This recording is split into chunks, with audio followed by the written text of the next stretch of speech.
คันนี้สำหรับคนที่กำลังหา Prado รุ่นพิเศษสภาพสวยและออปชั่นแน่นๆค่ะ Toyota Land Cruiser Prado 3.0 ดีเซล 60 Anniversary ปี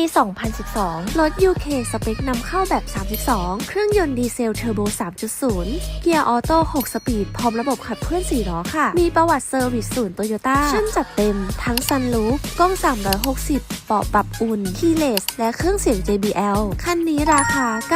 990,000 บาทค่ะสนใจนัดชมรถได้ที่ VKK Very Good ตรงข้ามกระทรวงวัฒนธรรมถนนเทียมร่วมมิตรค่ะ